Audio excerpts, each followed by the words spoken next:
Usually, let me check. Usually, we have today Ricardo Roman how should I pronounce Ancheyta?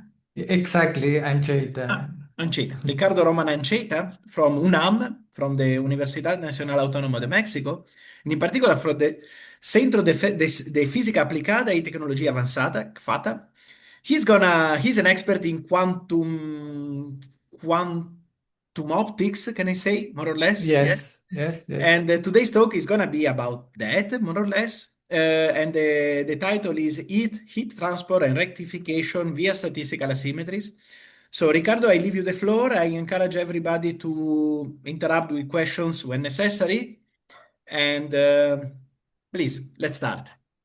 Yes, thank you, Dario, for your kind introduction and your kind invitation for this very nice Latin America Quantum Alliance. I'm very excited on this initiative and let's see what happened, right? So Yeah, before, can you please tell me how much do I have time? How much we are time do I have? flexible. Let's say 1 hour 1 hour. roughly. Yes. Okay, okay, thank you. And of course, as Dario said, you can interrupt me at any time. I don't have any problem with that. I think, as Dario said, it's more interesting and nice to see the interaction with the people. So please stop whenever you want. So today's talk is heat transfer and rectification via quantum statistical symmetry, and more or less I will explain what is this. And the talk is more or less based on this paper, especially the first one from 2022 and two recent ones from this year. So we will see what is. So this is the outline for today's talk, a little bit on the motivation, why we are interested in heat transport, and how we studied heat transport through light-matter interaction from the quantum optics perspective, in particular from the micromaser. And I will explain how this works and how do we use the the mathematical and the physics from this structure and on quantum mechanics from quantum optics to study specifically heat transport and how do we use it to model quantum thermal machines, and interestingly how can end or start to enter with these, I think, a little hot topics at the moment on how do you model strong coupling between the system and the back, because usually we're um, more or less familiar with the with coupling, as more or less the topic,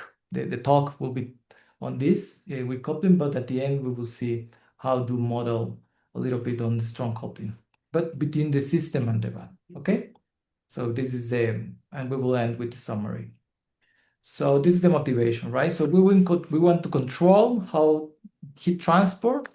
We want to control the heat flow in quantum system in a very similar way. How do electronics works? I mean, electronics is the behavior and control, manipulation and control of the electrical current, but in contrast with the electronics and with the electrical currents in heat transport, more or less when the carriers are made of photons or phonons, these they do not have charge the electrical charge. So because you don't have the electrical charge variable, so you cannot use all your tricks from modern electronics to control the electrical flow, but in the heat current. Okay, and of course we want to try to see how to build thermal diodes and thermal transistors. For example, this is just a schematic picture of thermal diode. Of a thermal diode, you have a hot source from the left and a cold source from the right. And for thermodynamics, you know that heat goes from left to right. I mean, from the hot to the cold bath in this direction, from left to right. And let's say that your heat flow has a magnitude, your heat current has a magnitude of, we'll say, a number 10. Okay, this is just an arbitrary. And then the only thing that you do next is to just swap the heat, the thermal sources, and now the sun is on the right and the cold bath is on the left. And of course heat will go from the right to the left, I mean from the hot to the cold, but it turns out that if the system that you have in the middle is like a special system, probably your heat flow will have a different value of the initial one that it was 10. Maybe it's less. It's maybe 2.5, for example. So it's a little one. It's less, and it means that because the magnitude of the heat flow is different in the second configuration from the initial one. In this scenario, we call this effect the rectification effect. In particular, because it's heat flow, you will call it thermal rectification. Okay. So, and of course, this is the similar, symbol for a thermal diode, that heat can go from the left to right with this arrow, but from the right to the left, it's blocked, right? This is the symbol of a thermal diode. And there are some current ongoing experiments, in particular in the group of Finland with Jukka-Pekola, in which they build, I believe, the first heat thermal diode using an artificial atom, and they make the first really safe experimental realization of the spin boson rectifier from W. Siegel early works on 2005. So this is a very nice experiment in which the heat transport is made by photons. So we, in this paper and this experiment, they study the photonic heat transport in particular, and they use it as a, instead of this long bar, they use an artificial atom made of two-level systems. So like this, the is made of superconducting quantum circuits architecture, which is basically this architecture from this year's Nobel Prize from Clark, Michel, and John Martinez. So this is the same architecture, and it is quite nice of this, how the experiments on this direction are going on.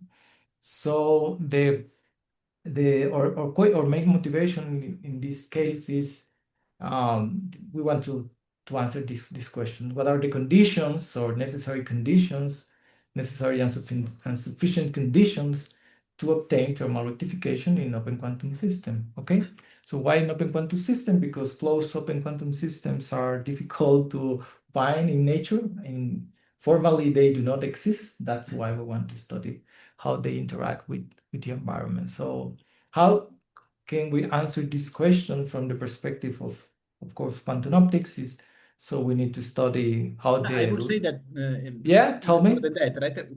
If we talk about a rectifier, so something where there is a heat, I mean, there must be an environment, right? There must be something that give the heat and something that absorb the heat, no? So I would say that, uh, Yeah, yeah, yeah. I cannot even I mean, I have troubles in even imagining the how can I say the setup in a closed system, no? Am I Yeah, right? but okay, maybe you can probably think of this closed large system in which you take into account the entire global Ah, system, I see. probably. Okay, Yeah, okay, yeah. okay, okay, In got that sense, so we made Mhm. the reduced dynamic in that case. Okay, great. Yeah, thanks. No, thank you. So this is the standard thing that we do. We need to, because probably this is an audience in which we may have some students. So I just want to say a few things on how we model atoms. So we have atoms. Matter is made of atoms, and to describe the atoms, we need to use the Schrödinger equation. Just to know that the Schrödinger equation works with for closed systems. Okay, so when you solve your Schrödinger equation for some specific atoms, you obtain your discrete energy level structure, and from this discrete energy level structure, probably you choose only two energy level from this structure, in which they maybe they will be the relevant two level system, two energy levels that will be play the main role in your dynamics. And in this case, you just choose two of them, and you build your two-level system. We will call this a qubit, a quantum bit.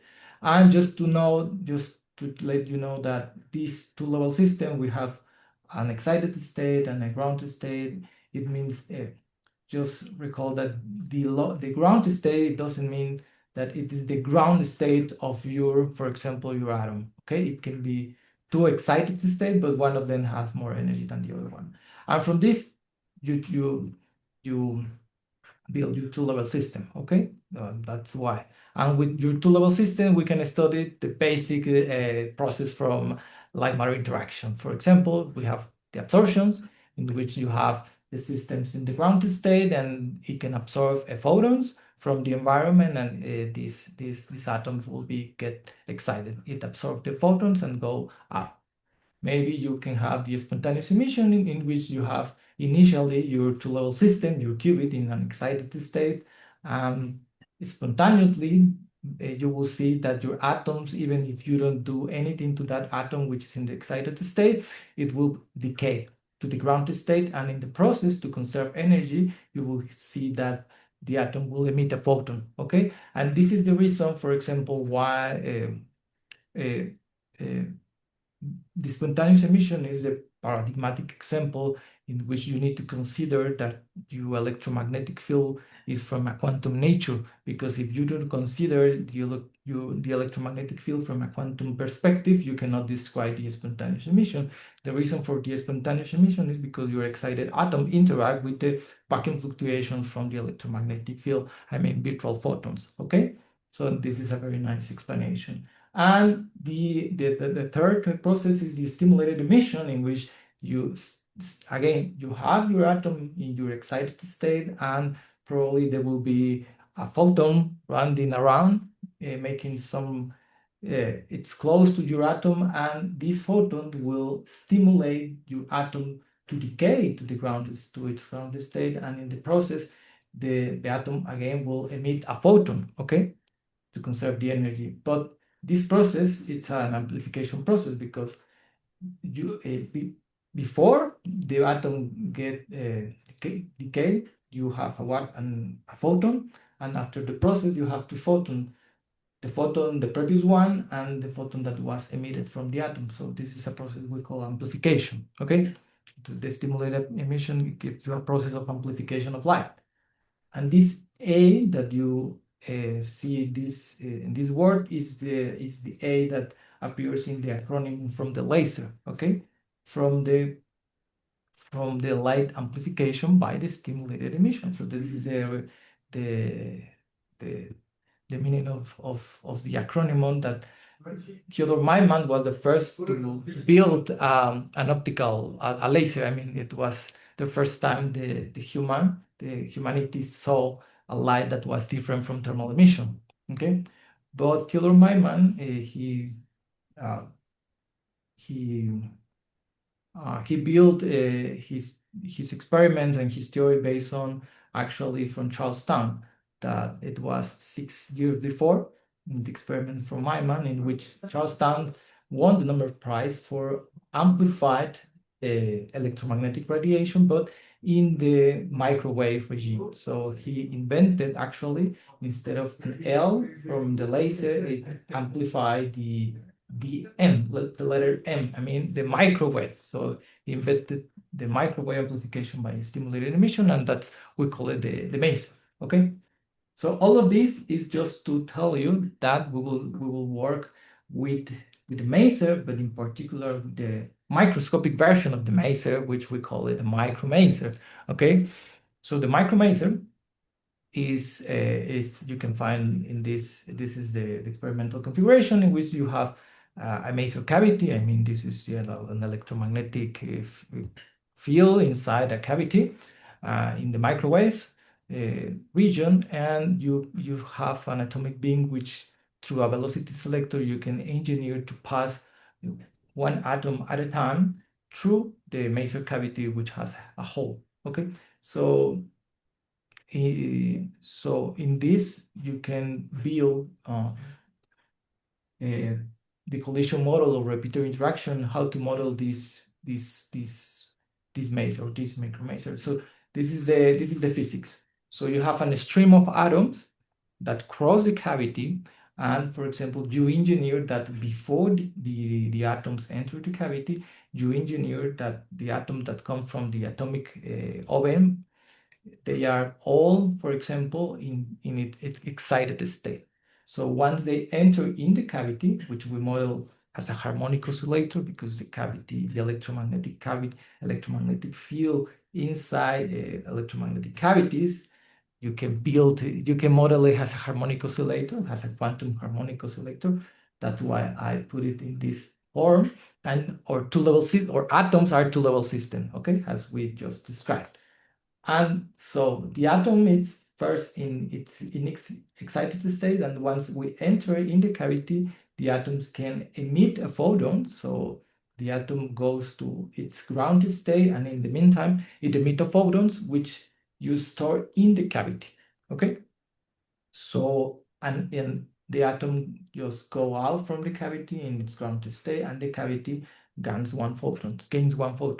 Again, you have another atom that that is in the excited state, enter the cavity, emits a photon, and goes in its ground state, and the cavity start to gain energy. So it start to increase its energy. So you can view this process in two forms. The first one is that because the cavity is gaining energy, you can say that you are charging the cavity. Okay, so this is the idea of quantum batteries. Okay, and this is a very nice paper from Dario in which they prove the micromaser is a robust system to make a quantum battery. Okay, but this is the basic idea. Or the other view that you can see this process is that the system is getting hot. Okay, so it's you are heating the system. That's why I put this color, the red and the cold one. The other possibility is that the atom, you prepare all your atoms in their ground state, and once they enter in the cavity, they can absorb one photon from the cavity, go out in its excited state, and the cavity, you will be extracting photons from the cavity, from the electromagnetic cavity, and the cavity will be reducing its energy, or you will be discharging your system as a battery, okay? Or you will be, for example, saying that you are cooling your system. So this is the basic idea of the micromaser.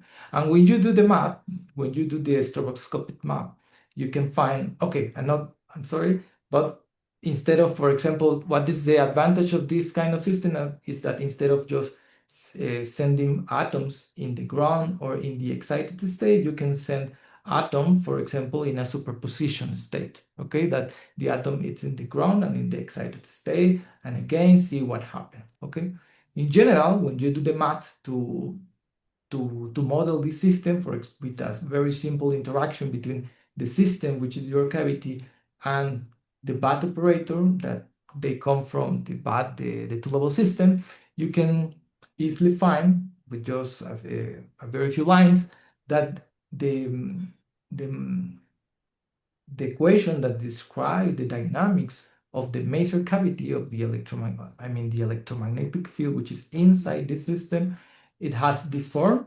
that we call the Lindblad master equation, in which they describe the evolution of this letter rho, which describes the density matrix of the density operator, which is it describes the state of your system of interest, which is in this case the electromagnetic field. So you have the normal unitary evolution from the von Neumann equation, and this term that we call them the dissipator, and this is the definition of the Lindblad superoperator.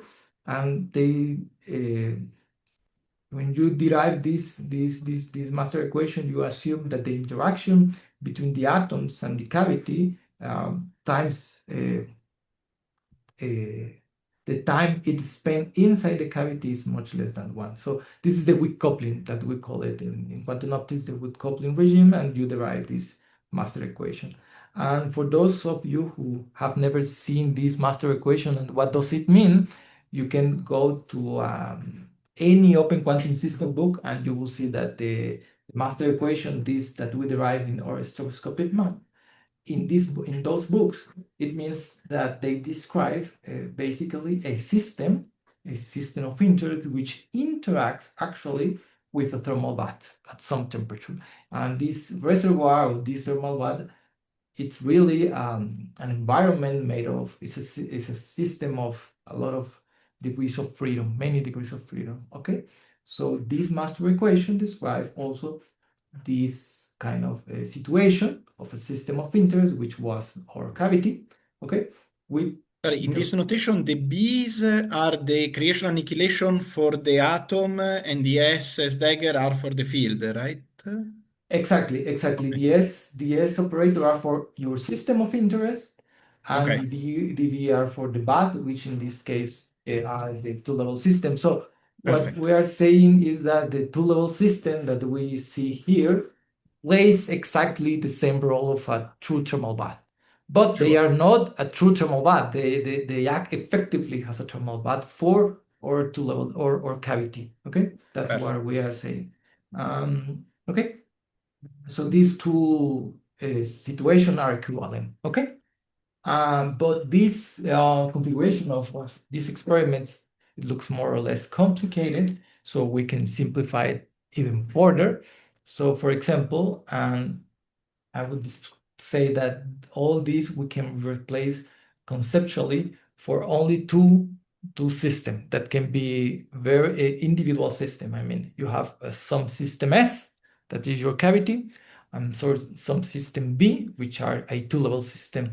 So you couple, they interact, they interchange energy, and then you decouple and reset your system B while keeping the state of S. So you are not doing anything to S, but you are resetting the system B. And again, once the atom, for example, that was in the excited state go to the grounded state, you reset and put it again in the excited state, you connect to S, they interact some time, and then you disconnect. So with this situation that you connect, disconnect, and reset the system B, you can model actually all these system body interaction, and that is quite very nice.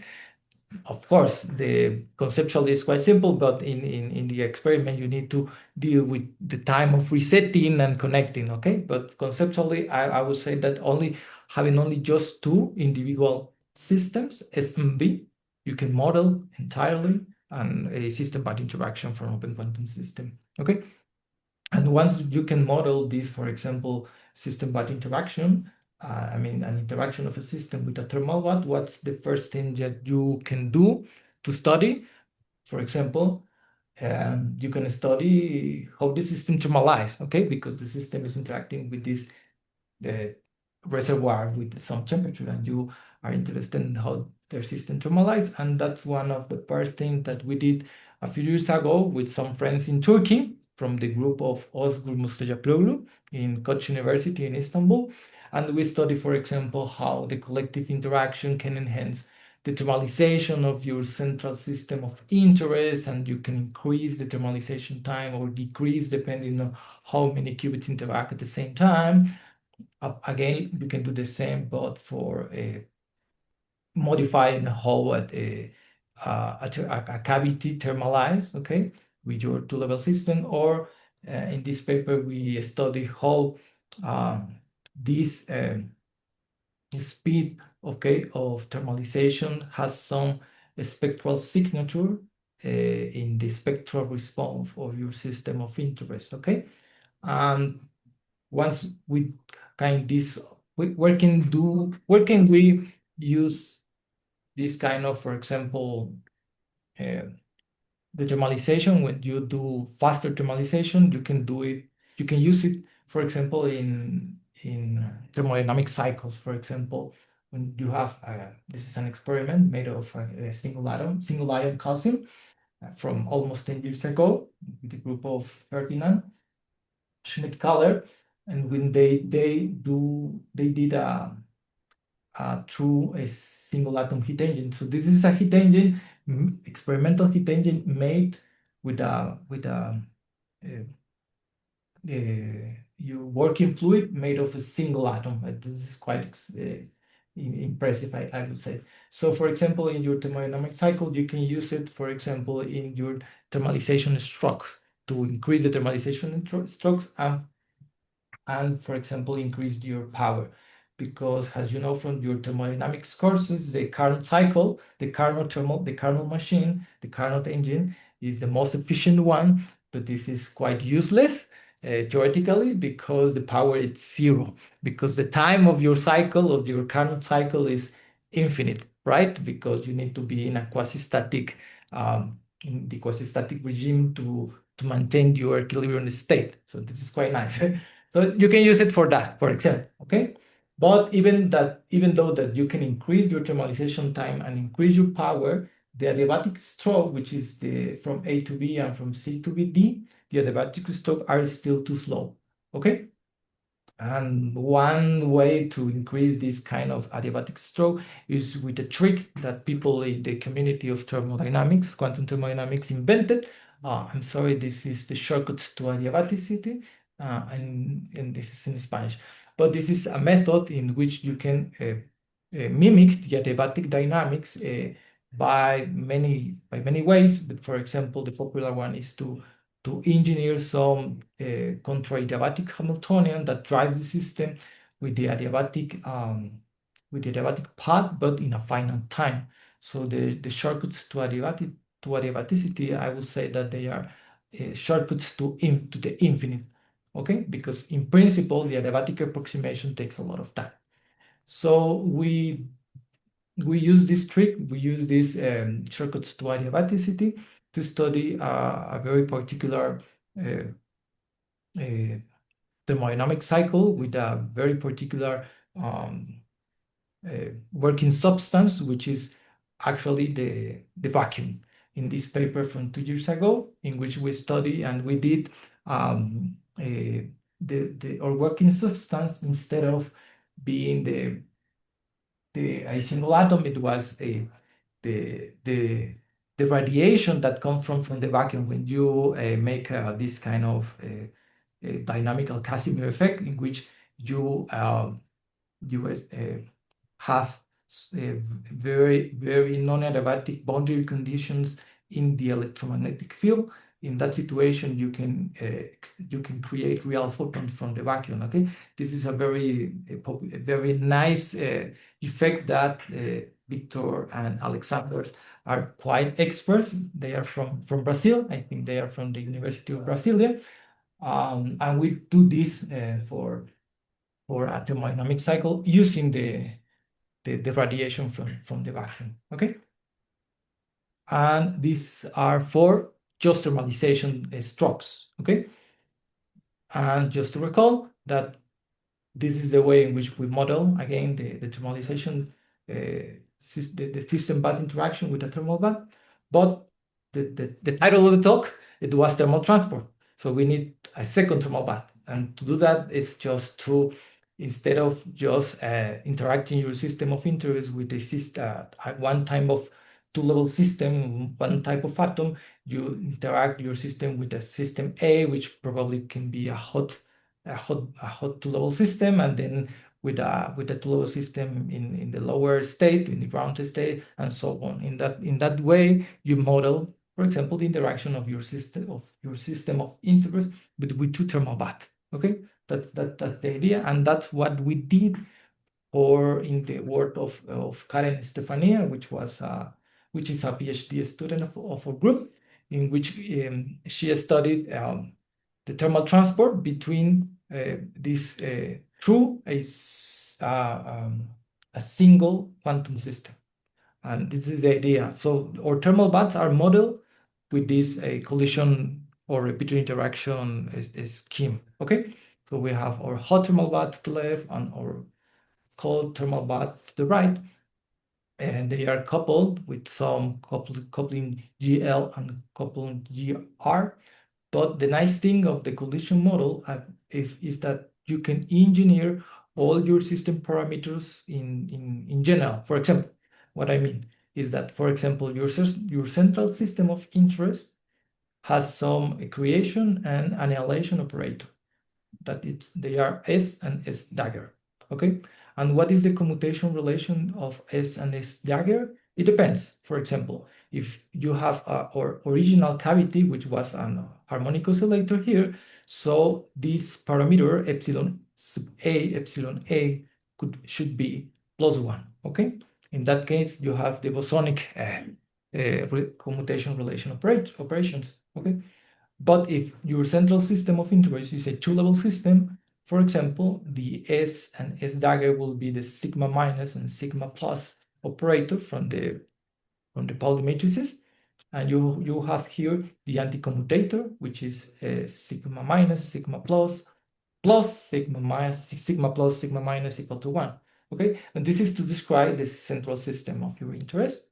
And for your thermal bands, again, you can have your two-level system in which B will be, for example, the sigma plus and sigma minus, but you can also have harmonic oscillators. And in that case, we use this notation from this paper, in which was very useful to model all these parameters in this kind of scenarios that describe, for example, thermal transport to atomic contact. Okay, for example, this is kinetic microscope from Sorry, for the STM. moment, Yeah, you haven't introduced yet the rectifier aspect, right? This is just, let's say, a collisional models in which you have two type of carriers, one, let's say, hot and one cold, and they let's say, they yeah. interact. Okay, yes. Yeah. We haven't yet reached the rectification behavior. Okay, it Great, just great. here is all the ingredients or mathematical ingredients to model, for Perfect. example, heat transport Mhm.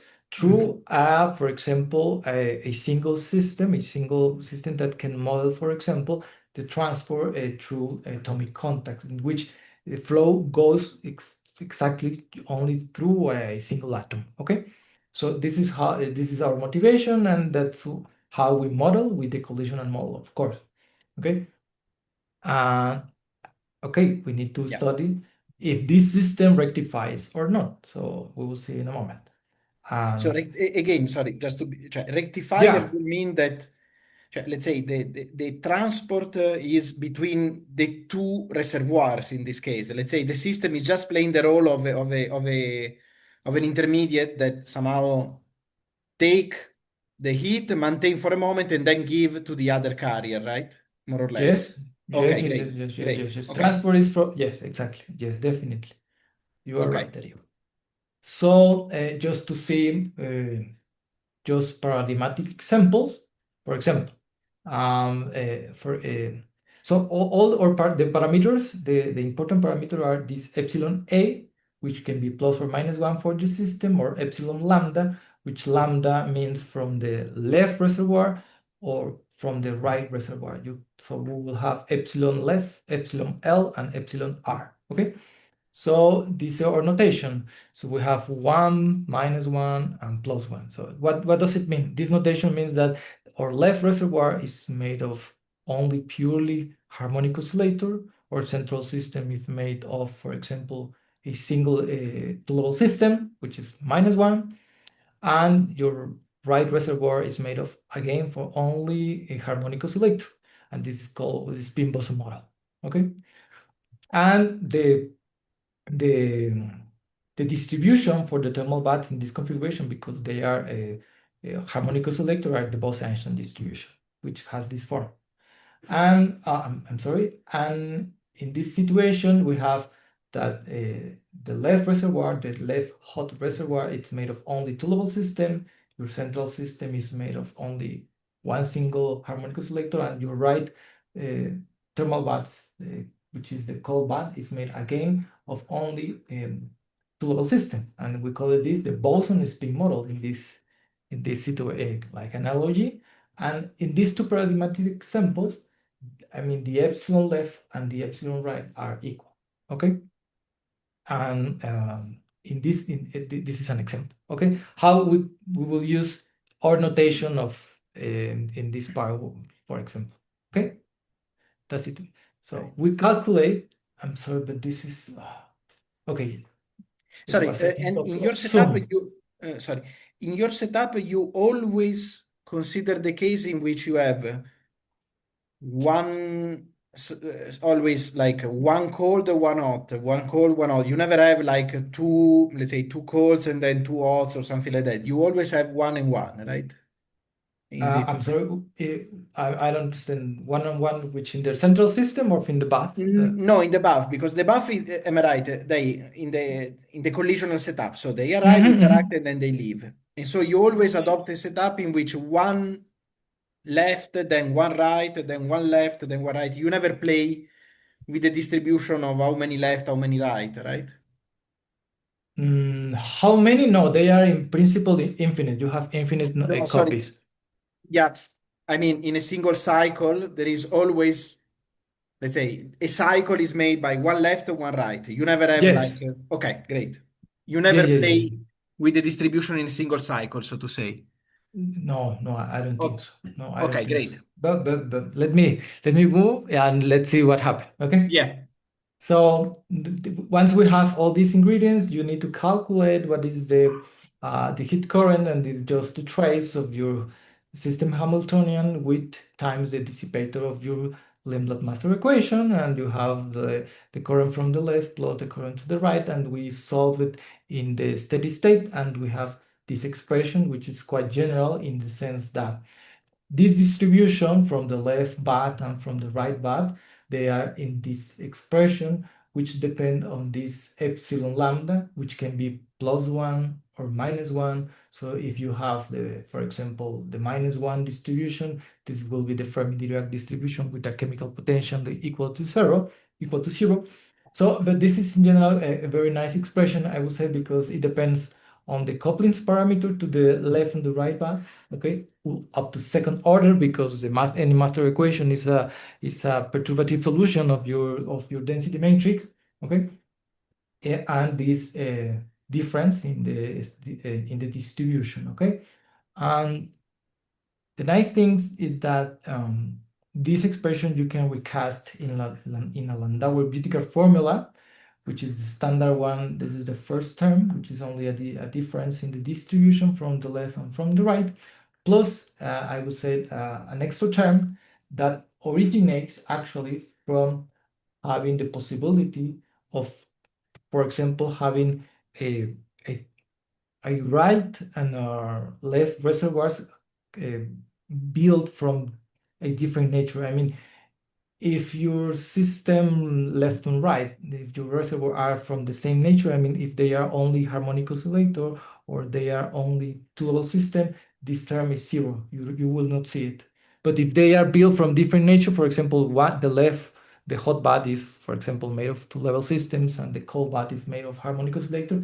Here you have a different from zero contribution, and this term actually is the one that originates for example, some of our asymmetric heat transport that we will see in a moment. And of course, the tau, the T, the capital T is the transmission coefficient. This is just for people that probably works on thermal transport in solid state devices, that in which the Landauer-Büttiker formula is quite known there. Okay. And okay, in how we quantify the possibility to have, for example, rectification, the asymmetric heat conduction, we will use the contrast, which originate from the Michael contrast in optics, in which this is the definition, and this is, for example, the current that goes from left to right plus the current that goes from right to left when we swap only the temperatures. We only swap the parameter, what we call the temperature of your thermal baths, divided between the different, okay? And with that, we find that, for example, the homogeneous case in which all, for example, all the bath and the central system are made of harmonic oscillator, or all the bath and central system are made of two-level system. In this case, the epsilon left, the epsilon right, and the epsilon A are equal. And in this case, it's easy to see that C is equal to zero. And in this case, we don't have this rectification, thermal rectification, or the asymmetric transfer. Okay, so we need to start to see, for example, this configuration, the spin boson model that we presented before, in which in this case the bath are the same in beta harmonic oscillator, but the central system is a two-level system. Okay, this is the spin boson model. And in that case, the contrast, which we quantify the rectification behavior, again, if the contrast is zero, you don't have rectification, but if the contrast is different from 0, you have rectification, and in particular, if you reach the number 1, it means that you have perfect rectification, which means that heat can go in this direction, but is entirely blocked from this direction, okay? It can go from left to right, but it cannot go from right to left. So this is the contrast of this situation. Has a function of the ratio between the coupling to the left and to the right. So it means that if you are equally coupled to the left and to the right, you don't have thermal rectification at all, because this is 0, okay? But if you are asymmetrically coupled, in this situation, you have rectification. It means that for this behavior, you need, in some sense, some source of asymmetry. In particular, they call it, in this case, the parametric asymmetry, because you are changing these coupling parameters to the back, okay? This is for the spin-Bose model, that this is quite null.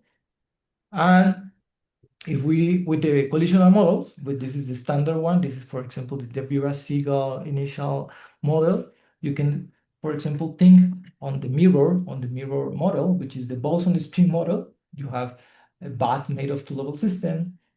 The central system is a harmonic oscillator, and in this case, this boson spin model have the same contrast, the same thermal rectification behavior, and that's why we say that these two models, we say that they are thermally equivalent, okay? But probably the most interesting goes from hybrid thermal bath, the situation in which, for example, in this single, I don't know, Dario, in this, for example, single couplings, you have to the left a harmonic oscillator and to the right a two-level system. I don't know if you were referring to that, probably not. And what would happen, okay? And this situation is nice because it tells you that the contrast, even if you are equally coupled to the left and to the right, I mean, GL over G right is equal to 1, even if you are equally coupled to your bath, you still have, for example, a contrast different from 0, which means that you have rectification, okay? And it means that statistical asymmetries are sufficient for thermal rectification, okay? It means that you can have this distribution from the left and from the right can be, if they are different, if they are not equal, this is sufficient to have this behavior, okay? What other kind of asymmetry you can induce in this case? For example, what about having asymmetries due to some coherence, quantum coherence? In this case, for example, um, uh, we remember that this was the homogeneous case in which all the bus and all your central system was made of, for example, only two-level system, and in this case, there was not a manner, there were not any means to obtain a contrast different from 0, I mean an asymmetric heat conduction, because even if you have asymmetric couple, the contrast is always 0, okay? But what happens if one of the bath, for example, the left bath, the hot bath, has some small coherences that we were inspired from this paper, from some colleagues from, again, also from, I think this was a paper from Gabrilangi and probably Gabrilangi, Mauro Paternostro. And in this case, you can engineer your collisional model and the master equation that the coherence, the quantum coherence from the initial only thermal state enters in the unitary part of your master equation. And when you calculate your contrast for this configuration, you can see that as soon as you have some difference in the coherences, you still have, you can obtain this kind of asymmetric conduction. So coherences, we said that can induce thermal rectification, okay?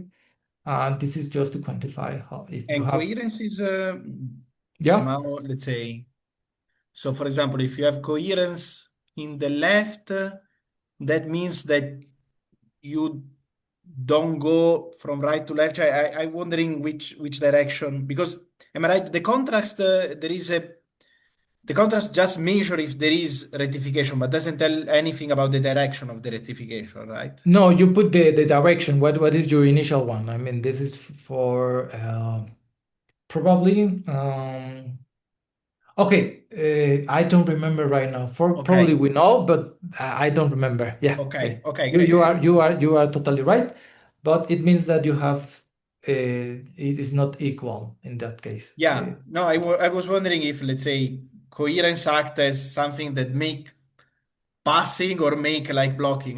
That was okay. Yeah, I don't remember Okay, actually right now, but yeah. okay. Okay, so also we call you we calculate the thermal conductance. The thermal conductance in this very nice configuration that was quite simple and clean. And we see that in this configuration, depending on what are, for example, your statistics made of the two-level system or a harmonic oscillator, we can obtain some thermal conductance that are similar to crystals. They are in crystals, they indicate the thermal conductance, the linear thermal conductance, which is only the limit of your heat current divided in the temperature bias. When the temperature bias goes to zero, I mean, it's close to equilibrium, we can obtain this kind of decays in the thermal conductance, and all of them decay exponentially, as in the Coulomb blockade effect as in the electrical transport. Um, and this is the typical behavior of the thermal conductance as a function of the temperature. Okay, so this was only for a system, a single system that couples to two thermal baths. Okay, that was in 2022. And then in this year, Moroni, which is another of our PhD students, very brilliant PhD students, did the work to extend the Karen's work, the Stephanie works, to extend the bridge that connected the thermal baths, again using the collisional model, for example, that instead of having just one couple system, he used a two couple system, and it was inspired for experiments in which the bridge, they can put molecules that they are increased in size. So that was his motivation, and in this case you can do the same analysis that I presented. And for example, once the coupling between these two subsystems G, that is quantified by G, is less than the coupling to the bath, which we call it the weak coupling, or you can derive the master equation, but in the local approach of open quantum system. And he found that the current between these two systems, I mean, when the bridge is made of two couple system, S1 and S2, that again, this can be a harmonic oscillator and a harmonic oscillator, or two qubits, or they can also be a mix of them. Okay, he found that the current in this configuration is proportional actually to the current with when you only have one central system again, and this is the proportionality factor that we call it alpha, which depends on again the statistics on the how you build your thermal and central system. Okay, and with your heat current, you quantify the rectification, and it was nice to see that, for example, this system that has a bridge that is bigger than the previous one rectifies in the same way, but it doesn't have the same magnitude on your heat currents.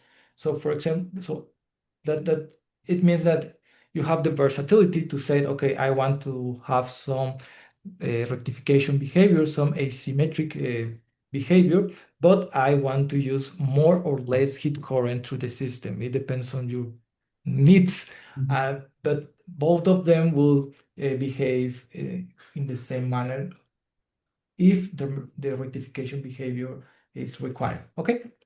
And again, he proved that you can obtain this very nice result of negative differential thermal conductance, which is a necessary behavior to build that we actually want to do to study instead of thermal diodes goes to thermal transistors, in which you need that thermal a third terminal actually. Okay, but in this case, he obtained that in this negative differential thermal conductance it's like in the this electrical version, instead of when you increase the voltage, normally the current increase, but when you have this behavior, your electrical current, your current, it goes down. Okay, so he obtained the same behavior but for the heat current. Okay, and he also extend, instead of only having two couple systems, you have a qubit, an n qubit chain, and he found this behavior that the current through the n qubits is equal to the current on the two couple system, and this was the relation with the heat current, but the contrast again is the same. Okay, and we quantify the conductance. This is for the local approach. All of this is for the local approach in which G is less than the coupling to the bats. Okay, but we also did in that paper what happened with G. I mean the coupling between subsystem is bigger than the coupling to the bats, and in that case you need to deal with the global master equation, which for those of you who are interested, this is a very nice paper from Catania, Marco Catania, correct? I think, in which they tell you how to derive this global master equation. And we found that the global master equation, the current, for example, through two subsystem, you can split in the channels from the eigenvalues. I mean, the modes from these two subsystems. You need to diagonalize first these things, and you will have two eigenfrequencies, plus omega plus and omega minus, and that's the form. That's the form of the global master equation, which has some difference from the previous one, in which you can see how the Scotchy behavior split into peaks, which I mean I remember this behavior from quantum optics, in which the distance between the maximums goes from, is proportional to 2g, two times the coupling between two subsystems, and we have this behavior, and it means that you can have, for example, some transport, heat transport, thermal transport in some scenarios in which the weak coupling, I mean when G is less is weak, in which you will not have. So that's one of the advantage to have bigger couplings to the bands. And the contrast is non-monotonic in this case. Okay, and this is the strong coupling between subsystem. Okay, between system 1 and system 2. Okay, Still, you can, let me yeah, think. Still, you can derive a because I remember in the standard micromaser situation, the master equation is valid only if you are not a strong coupling. But here we are talking about a different strong coupling because the strong yeah, coupling. yeah. So This is the strong coupling between subsystems, right, not with and the so bands. right, and so there you are allowed to use the master equation. Let's say you're not Yes. okay. I see. Yeah, but what happened with your question when you increase the coupling but with the bath? Okay, this is a Right, strong coupling with the bath. So right, what can we do? Okay, this is the next slide. So what about the system but coupling when we increase your coupling but with the bath? Okay, right. so again, this is the discussion that you said that in this configuration, you approximate, for example, in the weak coupling scenario, G times tau, which is, I'm sorry, but in this case, G is the coupling now with the bath. Okay. In this case, the evolution operator you approximate to the linear one, and in this configuration, in the weak coupling, so you obtain all this result. This is the green line that, as you can see, it explodes when the coupling to the bath increases. But in general, the prediction that what actually happens in this configuration when you increase the coupling, or the time the atoms spend inside the cavity, in general is the coupling G times tau. When you increase it, you have this kind of solid blank behavior. Okay, so all our theory, all the things that I mentioned was valid only on this very small scenario. Okay, but the question is what happened with all these parts. Okay, so we can, in this all this situation, you can expect, for example, trapping state, having active state to use it as a batteries, and non-Gaussian states, and so many things that we can find in that situation. Okay, so when you are with strong coupling, but it's still being Markovian because you are resetting your BAT, your system, your BAT system. What happened in that scenario, for example, in the weak coupling, just to remember that you derive the standard Lindblad master equation. It has this form, okay? Because you approximate your time evolution operator up to second order in G times tau up to second order. But as you may know that in the micromaser, the evolution operator, which comes from the James-Cumming evolution operator, you can write it exactly. Okay, this is the exact time evolution operator. It's not just an approximation. This is very well known from the quantum optics community. And in that case, you can put the entire time evolution operator in this master equation in general and see that you have this entirely equation that govern the dynamics of the density matrix of the system of your interest. That it depends actually from the trigonometric cosine and trigonometric sine, but the arguments are entirely operators, quantum operators from, for example, the harmonic oscillator.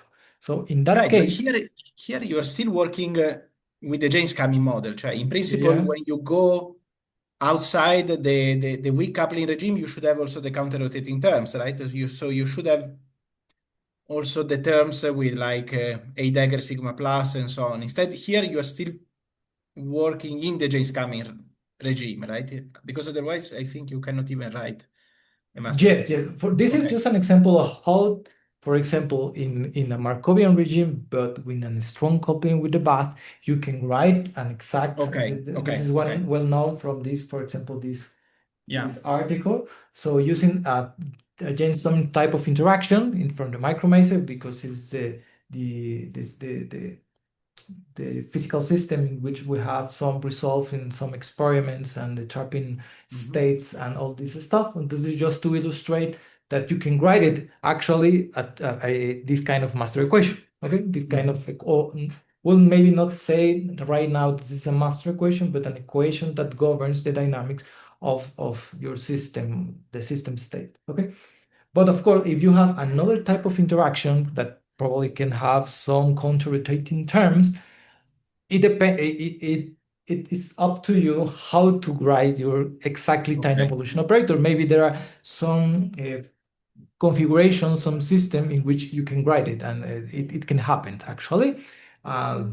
Maybe with some algebraic techniques you can write it. So it depends, and we will see Okay. probably at the end a system which is integrable, not in this context, but with counter-rotating term. Okay, but just to illustrate it, that this is instead of this just a second order approximation, and here you have an entire interaction. And why? Okay, this is a maybe your question is related with that. Okay, what happened with the counter-rotating term? I know. Okay, this is the strong coupling, but with the bath. Okay, with the bath, which is quantified by g tau. Okay, but for counter-rotating terms, it depends on the coupling between system. I mean, it's like a mix. It's a little confusing, I would say. But when you compare the coupling with the bare frequencies, actually, with the Yeah. bare frequencies between subsystems. But I would say that this is for the strong system bad coupling. And okay, this equation is valid to any order in G tau that describe all this behavior actually. Okay, but I mean we interpret it as a strong coupling with the bad. And the nice thing is that that expression, you can rewrite it in terms of actually this equation that has a some Lindblad operator in which the argument of each Lindblad operators are basically the cross operator, which are not only that the matrix element of your exact time evolution operator. Okay, and we rewrite it as a new Lindblad a new operator that actually Philip did in this very nice paper from PRX actually. And with that, we start to, for example, how is the heat current with that integrable system that we can solve. and see that in this case, the trace of the system Hamiltonian times this new Liouvillean, this new limb dot operator, you can write it in this way. And actually, for example, in the weak coupling, this trigonometric sign reduced to this expression that we already obtained in this, for example, this 2020 paper, in which we obtained this spectral signature for non-thermal band. So this is just to check that this expression goes to the weak limit as it should, and we can write the entire expression in this form, in which you have a difference between these two exponential that we define actually the apparent temperatures that Camille introduced in this paper. So the message here is that even with this very big, for example, master equation in the strong coupling, but still Markovian, you still can write a heat current or a thermalization and see how the apparent temperatures comes into play in these two very nice expressions that actually has the same form from a different in the distribution actually. But instead of having true temperatures, we have these apparent temperatures because they play the role of true temperatures defining the correct sign in the heat flow actually. Okay, and just I think I'm almost to the end, and this is another example of heat transport. We return again with the weak coupling to the bath, but with a very strong and deep strong coupling to this coupling regime, in which, for example, you have this system Hamiltonian, in which again here in this case we still have this contra-rotating term and this diamagnetic term in the coupling between these subsystems. And the prediction of this paper that we published just the last month is that when you increase this G, the coupling, this subsystem coupling too much in this deep strong coupling regime, actually you predict that your heat current start to grow but then decrease to zero. Okay, and it doesn't matter if you start with the resonance conditions or half of resonance conditions. And in this situation, the message is that you need to use, for example, your global master equation to derive the correct heat flow. Okay, and this is due to because in this regime, the virtual photons in the ground state, they come they start to appear and they are quite large. In general, for example, quantum optics experiments, actually true couplings between true atoms, no artificial atoms, but true atoms and light, actually, between optical frequencies or microwave frequencies, the coupling G over omega C, it's more or less 10 to the minus 6, 10 to the minus 5, and the virtual photons are the squared of that. So they are 10 to the minus 12. They are completely irrelevant. But when you increase this coupling, in, for example, in experiment of superconducting quantum circuits, they are reaching actually quite very large couplings. They are the record from last year, I guess it was around G over omega C. It's more or less 3.1 more or less. So the virtual photons, they play a role in that situation. So you create like a photonic barrier for the heat flow, and that's why your heat flow goes to zero. And this is just a manifestation of an effect that Simone Deliberato, I guess he did, but for the radiation from in general, he was the first to predict the like matter decoupling. Okay, in this strong coupling, deep strong coupling, making an example for the breakdown of the Purcell effect, how the radiative of your system, instead of increasing with the coupling, it plummets to zero. So this is a manifestation, but with a global variable, which is just the heat current. Okay, so I guess this is the summary of the talk, and I hope to convince you that the collision models for us are useful frameworks to derive some kind of master's equations and study thermal transport. And I guess they help us a lot to identify what is the origin of the asymmetry on the heat current, in particular with the commutation relations that we go down to that. We then study this behavior with the large qubit chains, and again, for a strong system bad interaction, but still Markovian, we have an apparent temperature that we can define.